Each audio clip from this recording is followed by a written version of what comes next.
Penal e que moderniza a nossa legislação, não no sentido de aumentar os custos da prisão, mas de começar a reduzi-los. Passo agora a palavra ao doutor conselheiro estadual José Belgatralho. Eu quero cumprimentar todos os presentes, na pessoa do presidente desses trabalhos, posso dizer presidente da mesa, né? Não temos mesa, mas na mesa moderna, na pessoa do Dr. Carlos Magno Couto, parabenizar o Dr. Técio pela exposição e dizer, Dr. Técio, que eu estou tomado realmente de uma emoção diferente, uma emoção, eu diria que inédita, e se eu pudesse parafrasear um grande advogado criminalista de todos conhecido, eu diria que eu estou em estado de júri. Dr. Técio, eu já presenciei algumas vezes o meu pai dialogando com o senhor por telefone e sempre vi no meu pai uma admiração, um respeito muito grande pela sua pessoa, pela sua figura. E hoje eu fico muito feliz porque eu vejo que essa admiração e esse respeito vem de Vossa Excelência também, então eu vejo que é recíproco esse sentimento. Isso me deixa muito feliz. Eu quero dizer, a propósito da sua exposição, que num determinado momento da sua fala, o senhor disse que era muito difícil advogar na ditadura, e eu realmente compreendo e posso dimensionar as dificuldades que os advogados tinham, até porque sou sobrinho de um preso político, alguém que foi preso em razão da sua militância política e profissional, em razão do exercício da advocacia. Mas eu quero dizer, doutor Técio, se o senhor me permitir, o senhor disse que era muito difícil advogar sem habeas corpus. Mas hoje nós advogamos praticamente sem habeas corpus. Nós temos a súmula 691 do Supremo Tribunal Federal, que diz não caber habeas corpus contra ato de ministro de Tribunal Superior que indefere liminar. Nós temos a súmula 606, que diz que não cabe habeas corpus contra ato de ministro do Supremo. E eu vi uma entrevista, eu li uma entrevista do Alberto Zacarias Toron, que ele critica duramente isso, diz que na realidade esse entendimento ele reflete a conclusão de que o ministro está dizendo que ele jamais pode errar, né? E também temos o recente entendimento jurisprudencial que não admite o habeas corpus substitutivo do recurso ordinário e nem mesmo do recurso especial. Então eu só gostaria de fazer essa colocação para dizer das dificuldades que nós hoje, advogados, também enfrentamos em relação a esse tema, porque praticamente não temos o mecanismo do habeas corpus. Por quê? Porque quando nós impetramos um habeas corpus, salvo raríssimas exceções, e devemos fazer justiça ao desembargador Luiz Celso aqui presente, as decisões que apreciam os pedidos de liminar, elas são carimbadas. Indefiram o pedido de liminar porque ausentes os requisitos para tanto. A doutora Estefânia falava há pouco a respeito do mesmo problema com os embargos de declaração, e eu vejo uma certa semelhança em relação às decisões que apreciam embargo de declaração e apreciam liminares em habeas corpus, mas eu gostaria de colocar isso para reflexão de todos. E a propósito da minha indagação, doutor Técio, eu li uma entrevista do senhor no Conjur, em que o senhor diz que já há uma adesão da sociedade à ideia de humanização da pena e também ao desencarceramento. Então, minha pergunta é no seguinte sentido: se já há uma adesão da sociedade ao desencarceramento e à humanização da pena, a que o senhor atribui a resistência, quer do legislador, quer do executivo, ou quer do judiciário, porque nós temos a lei de execução penal, que, como o senhor bem disse, não é cumprida, a que o senhor atribui essa resistência à humanização da pena e ao desencarceramento? Em primeiro lugar, eu quero dizer que você fala igualzinho ao seu pai. Eu estava aqui, vendo você falar, me lembrando do Ricardo, fazendo discurso das escadarias da Faculdade Nacional de Direito.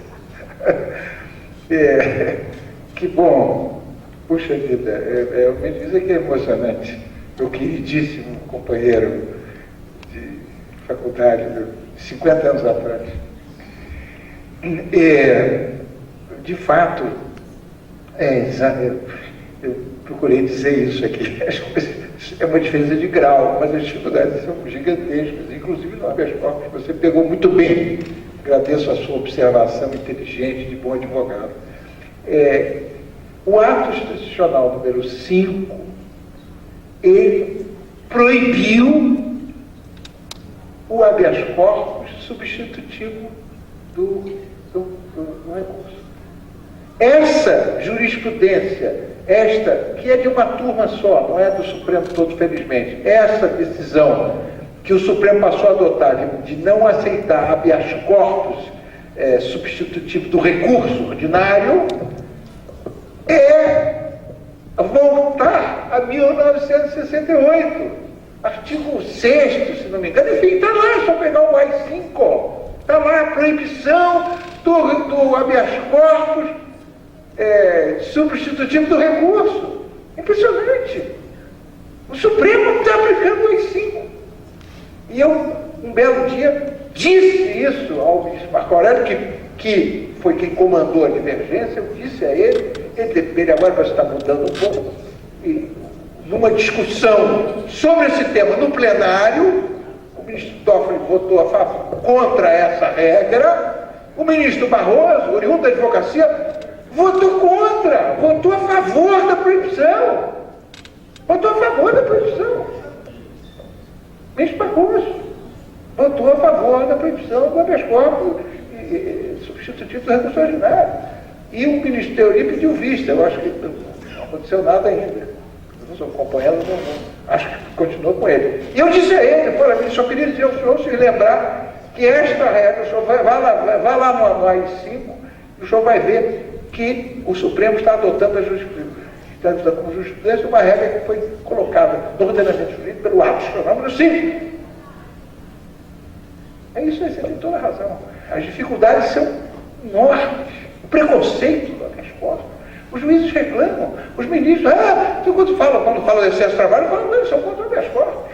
Outro dia eu vi, no Superior Tribunal de Justiça, para minha enorme tristeza, eu vi, lá numa das câmaras, o ministro, quero agradecer aqui os defensores públicos de São Paulo.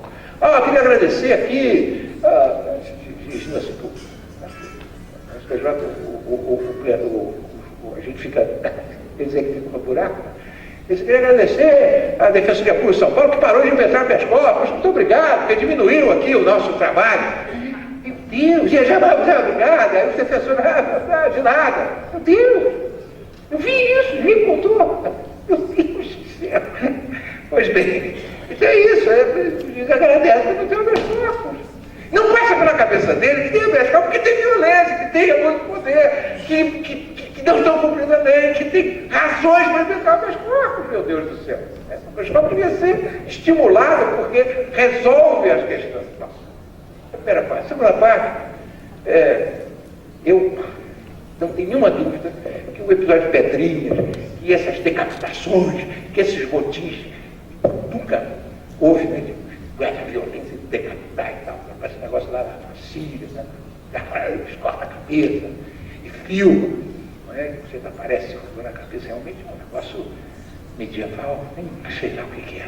Pois bem, isso criou, a meu ver, minha observação e crítico dos costumes, que criou uma favorável expectativa da população, de uma maneira geral. Não é possível, isso está muito violento. Não tem a menor dúvida. Eu fui secretário de Justiça e falava em melhorar o sistema penitenciário, era a pau, era editorial para o jornal no dia seguinte. Que é isso? Vai para escola, de hospitais, esse vagabundo. Hoje não é assim a reação. A reação já é, poxa, preciso melhorar mesmo, é isso mesmo. Né? E aí, eu acho que a principal responsabilidade não é dos juízes que continuam batendo a pena, que não acreditam, né, que não ajudam, não é só dos juízes, mas eu acho que o Poder Executivo. Eu acho que o Poder Executivo, o governo brasileiro, e aí, perdoe meu querido amigo ministro da Justiça, Eduardo Cardoso, o Ministério da Justiça está perdendo uma oportunidade de ouro, de avançar, de ter pela primeira vez a possibilidade de ter medidas a favor, contra o sistema penitenciário, e não ter um editorial contrário, nem ter a população apedrejando o ministro no automóvel. Eles podem ser aplaudidos pelas medidas que tomaram. Mas não toma! Me diz o que é que o Ministério da Justiça faz. Me diz uma medida.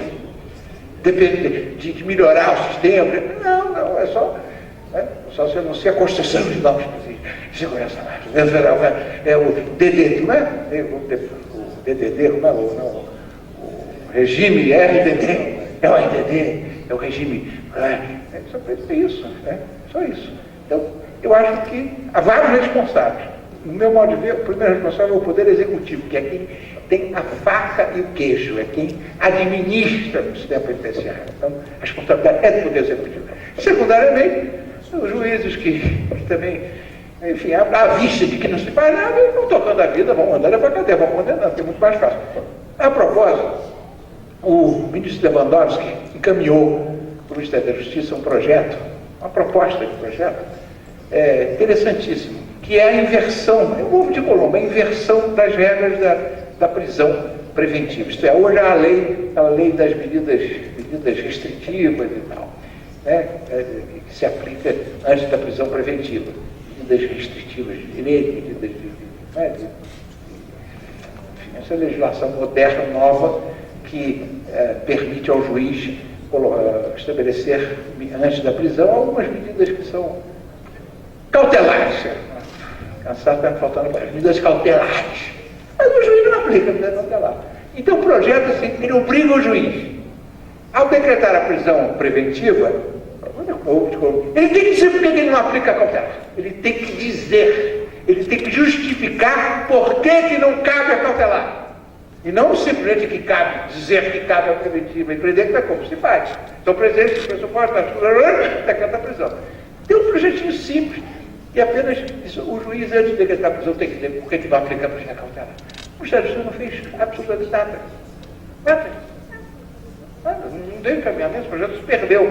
E nós estamos, tem um parecer sobre isso, o Instituto dos Advogados, na Conferência Nacional dos Advogados, vai debater este projeto, este anteprojeto, né, essa ideia, para enviar para o Ministério da Justiça, para o Congresso, para estimular essa prática que é desencarceradora na medida cautelar, na prisão, porque o número de prisão desses presos que são cautelares, que é medida preventiva, eu não sei, eu pessoalmente não sei, mas é imenso a quantidade de presos, desse número de milhares, quase 1 milhão de presos, a quantidade gigantesca de presos não condenados, a prisão preventiva é um número assustador. Então a ideia é de diminuir também esse.